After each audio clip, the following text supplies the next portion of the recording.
Today we're celebrating 100 episodes of The Dr. Duke Show. Katie and I step away from the news and reflect on the big picture disaster that is education in America today.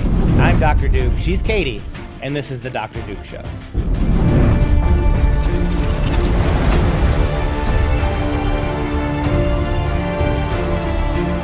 Hello, everyone, and welcome to The Dr. Duke Show, the only program that keeps you educated on the craziness impacting K-12 classrooms and college campuses around the world. Today, we're celebrating our 100th episode of The Dr. Duke Show. Hooray! Dating back to February 22nd, 2018. And we're going to spend some time talking about big picture issues, why we're here, where we're going, and I don't know, maybe God help us what we can do about it. So it's going to be a unique take on The Dr. Duke Show. But first, let's talk about how the show got started. Right Makes Might was the initial prototype of this. It was just me. We didn't have Katie. I think she was probably about 6 at the time. Yep. We didn't have Katie. And so we had a show called Right Makes Might. It was me pontificating before a camera.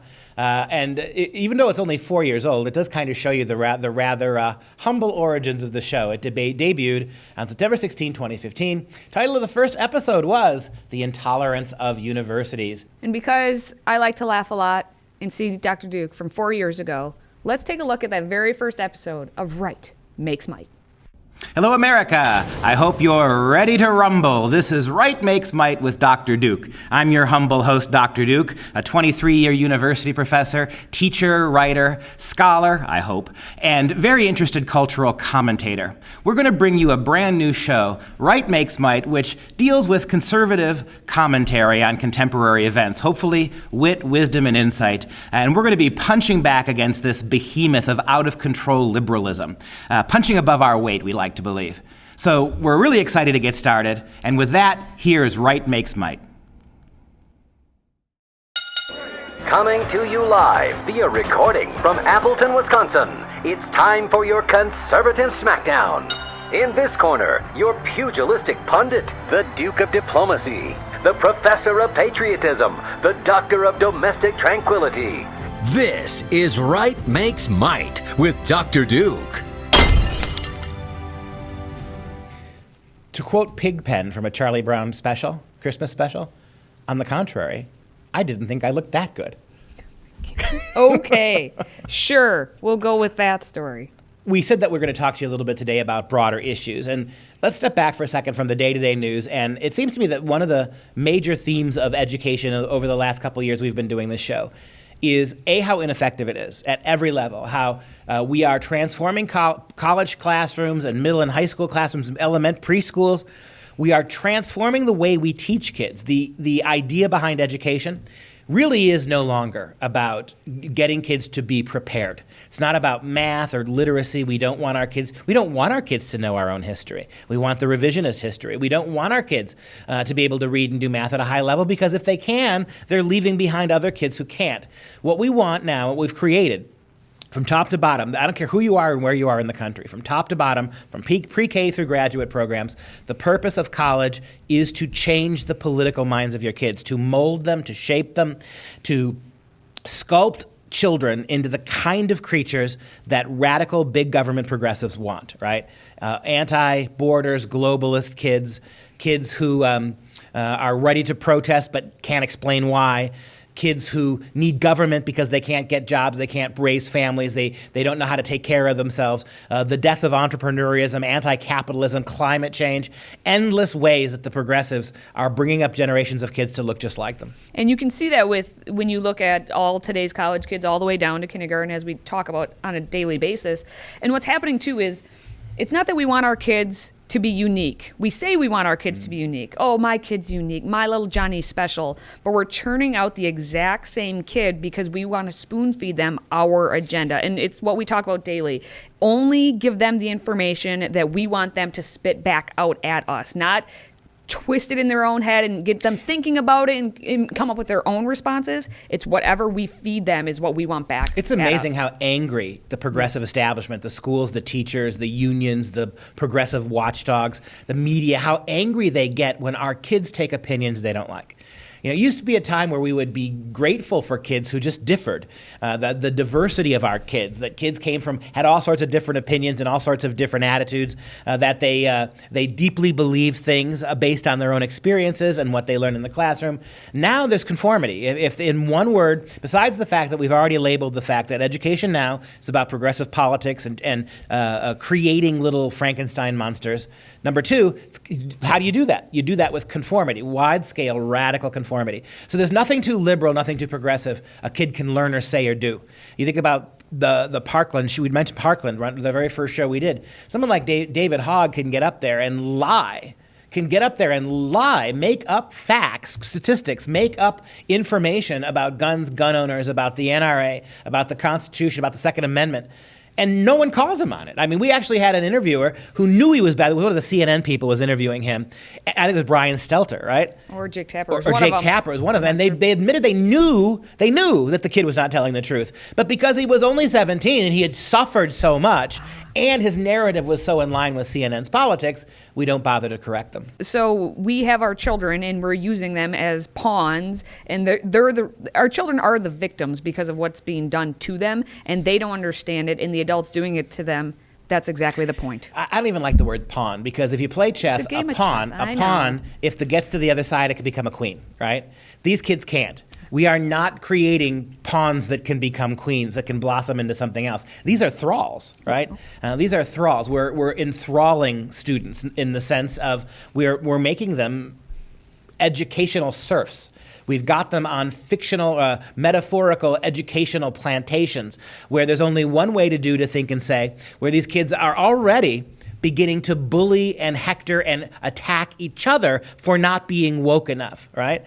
To be a non-overtly wearing it on your sleeve shirt, card-carrying progressive, by the time you're 7 now, it's going to get you in all kinds of trouble, not just with the institution, but with the other kids. Yeah, and we've seen that go throughout with the K-12 education, how it started at college. It used to be, the radicals on the college campuses. When you get to college is when you can be free and experiment and do all sorts of things. And then it became the high schools. And then the high schoolers started getting, they're starting to do all this radical stuff. And now all the stories that we get are down in the elementary and getting into the preschool. That's what we're doing. Yeah, and the problem is that they're going younger and younger. I mean, the progressives have figured out a formula here, right?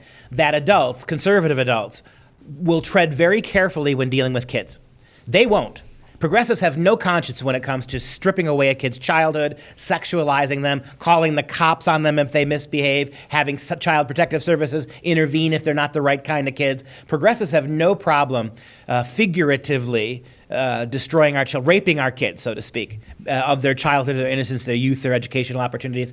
Conservatives, Christians, we don't like to do that, right? We have to be very careful how we do that. And the minute we do it is the minute they attack us. This is the same Hollywood people, for instance. Remember when they did Jesus Camp about 10 years ago? Kids, you got to change things. Boys and girls can change the world? Absolutely. I pledge allegiance to the Christian flag. There are two kinds of people in the world. People who love Jesus and people who don't. And of course, I watched that movie in one of my educational classes. One of her, when she was getting trained to be a teacher, they watched Jesus Camp. This was under the same kind of George Bush furor, right? When George Bush was elected president, I guess it must have been 2003, 2004, this movie came out, maybe even a little bit later. It was just like Trump. Anytime you have a Republican president, it's the end of the world, and kids are in danger. So they came up with Jesus Camp, which showed all these little kids going to church and praying for the president and singing hymns. And this was terrible, right? How the progressive right is destroying kids. 4 years later, you get Barack Obama's presidency. And now you've got this wasn't in church anymore. It was in kindergarten and 3rd and 5th and 8th grade classrooms. You have kids singing and dancing and marching and singing hallelujahs to Obama. We're gonna spread freedom. Obama's gonna change it. Sing Obama. He said red, yellow, black, or white. All are equal in this time. Yes, we can. Yes, we can. Yes, we can. Screw off. Seriously. Jesus Camp was bad because adult moms and dads had their kids praying for the president, but singing paeans of joy to our new conquering president in a classroom, right? Dedicated classroom time to this. Can Can you imagine how their heads would explode? I have figured out the Ebola virus to destroy all living progressives. Just have kindergartners all across the country use class time to sing praise to Donald Trump. There would be heads exploding all over the place. And make sure they have their little red hat on. Their little MAGA hat. Oh. That's a trigger. And you bring up a great point. To what degree are these adults actually adults when a red hat, not even a MAGA hat. No, just a red hat. We've been told by sociology professors, we've been told by high school administrators that just the sight of a red hat now in the Trump era is enough to trigger significant depression and angst in kids. A red hat with no logo on it is now a hate crime. That's where we are. Yep. 2019. Okay, well, let's give some parents, the ones who care about their children and actually want them to get a real education and to grow up and become good civilized adults who can think for themselves. What kind of advice can you give them? We talk about this on a day-to-day basis, but it's episode 100. Let's give them some overall understanding and perspective. You cannot leave your kids in the public schools and not have this affect them. I get it. In certain places, perhaps in Elmo, Nebraska, they're not getting the worst of the sexuality standards right now. Not every school district is Los Angeles school or New York City. Nevertheless, you have to understand something, Mom and Dad. It's going to take a while before all the rural schools and all the red state enclave schools begin to come around and conform to every aspect of this. But right now, in your kid's public school, I don't care where that public school is, I don't care what city or county or rural village it is, they're getting aspects of this education that are harmful. You'll see it worse in Chicago and Los Angeles and New York, but you're still going to see it in Elmo, Nebraska. It is true. And then you may say, okay, well, my kid's going to be protected because I'm going to teach them right, which is great. You should take responsibility as the parent to teach them. But then they're going to go off to college. And then what's going to happen? Because the colleges are a million times worse. Well, when you say you're going to teach the kids, you're going to help the kids, right? You're going to send the kids to public school, and then when they come home, you're going to try to fix it. And look, if you got kids in public schools, it's a full-time job. I mean, the kind of hours you would have to spend as a private parent unlearning the bad things in public school, for that kind of time and energy, you could just homeschool them, right? And save yourself a whole lot of aggravation. But again, there is no way you can keep these kids in the public schools and not have them, even if it's in small things, even if it's, they're not coming home rabidly sexualized yet in your particular rural school district, but they're beginning to get an education that is foundationally weak. It's not built on anything. They're not learning a cohesive history of Western culture. It's all fragmented for them. They're not reading full books.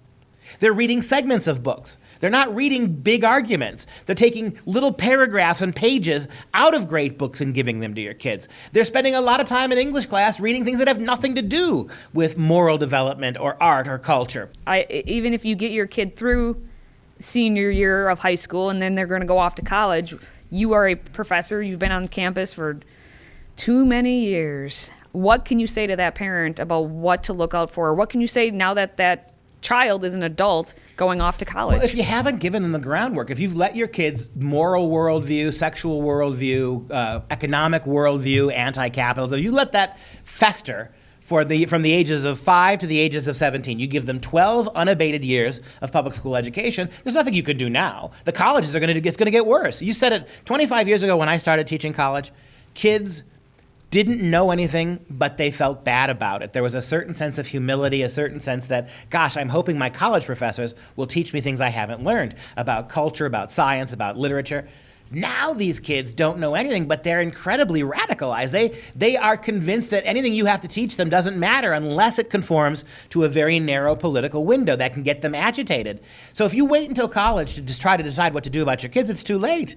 You cannot let them grow up without a foundation. You cannot let them grow up without an accurate version of history, American history, or the truth about socialism, or why free markets have been so beneficial to people, why there's another way to look at climate rather than the alarmist way you're seeing it. If you're not teaching your kids those things, there's nothing you can do to spare them when they get to college. Well, for those of you who maybe are sending your kids off to college next year, or maybe you sent them off this year, or maybe you're a college kid and you're like, that was just depressing. Now I have nothing to do. Send me an email. I'll talk to you. I'll give you some tips from the millennial who survived college for I don't even know how many years, how many degrees I have now. I can help you. Well, let's take a few of those. Throw a few out there of things that you would advise. You're a generation later than me. You made it through okay. But then again, when you ended up in my class, I could see the post-traumatic stress disorder in your eyes, right? The cynicism, the, oh God, what's this going to be? How's this class going to be ruined attitude, right? Because I had gotten my first degree right out of high school, and then went and got another degree, and then went out in the real world. I went out into the real world and then came back. So the main thing is I understood that when I came back, and especially for getting my teaching degree, I knew there was going to be what I call the hoop jumping. Expect the hoop jumping, and it's going to be happening for any class that you go. You're jumping through a hoop. You are not in that classroom, not expected to actually learn anything. You're expected by the professor to follow whatever the script is What's that the they difference put between forward. the 5-year-old being chanting into a microphone and the writing college your kid? paper? Nothing. Yep. So expect the hoop jumping, but take it upon yourself. Go spend time in the library. They actually still have books there, and you can check them out, or you could sit at a table and read them and get the knowledge that you're not being given in the classroom. That's the number one thing, is take ownership of your own education and reach out to try and get education from other resources. Obviously, if you can see that the professor is way left-wing and is going to only be spouting off one viewpoint, maybe look online. Maybe, I know we talked about Jordan Peterson once upon a time and how he's a YouTube star, and how dare he, even though he's a professor, spout anything off that us at the college level in America universities don't agree with. But find the research. It's out there. There are books. There's education actually still available. There are professors. Find them and go sit in their class, even if you're going to be tormented for the whole semester. All right, I'll give my summary statement about the state of education, and you can give yours, all right? And my summary statement is this. It is true, there is no safe place in the public schools, that your kids are going to get corrupted quite a little bit or quite a lot in public schools. There's no way around that and avoiding it. But that doesn't mean, like I said, that you're the child's parent. You're going to be around the kid much more than the school teachers are. You could find ways to give your kids more. Look, there's nothing wrong with allowing your kid to go to public school and then having them spend an hour a night working with a history tutor or a math tutor. Find ways to augment your kids' education and try to get your kids interested in what Katie just said.